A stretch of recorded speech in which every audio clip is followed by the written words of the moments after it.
Good morning, Britain. Hope on the horizon as talks begin to end the current wave of strikes. Nurses leaders will meet Health Secretary Steve Barclay today after calling off a 48-hour strike planned for next week.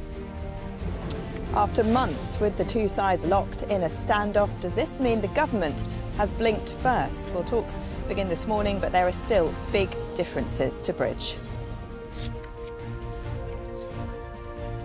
Shortages of fruit and vegetables could last for weeks, with supermarkets rationing set to spread as producers struggle to meet the demand of consumers.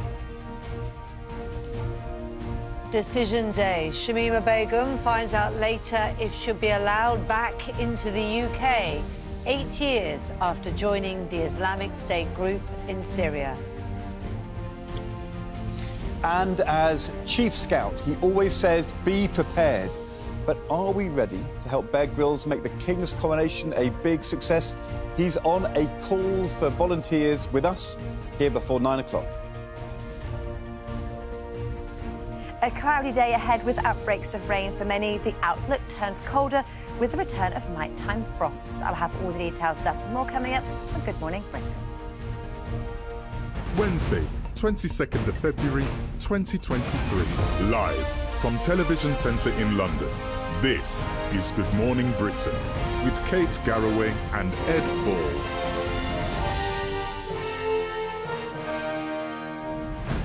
Good morning to you. Bear Grylls calling for volunteers. We're not going to have to eat weird grubs, are we? No, it's the plan. I think the King's coronation is on the Saturday, but on the Monday there's going to be a national day of volunteering.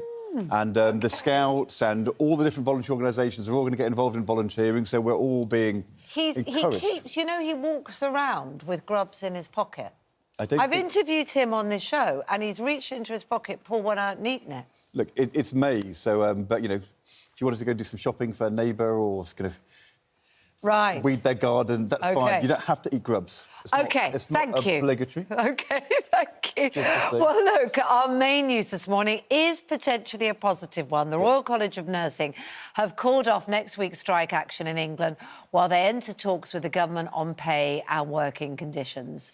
Shortly after the announcement that both sides would meet, the government also unveiled its plans to give a 3.5% pay rise for public sector workers, including police officers, judges and teachers for the next financial year. And we can speak to our political correspondent, Louisa James, at Westminster. The government has some good news. Better public finances, with more money coming into the Treasury a couple of days ago.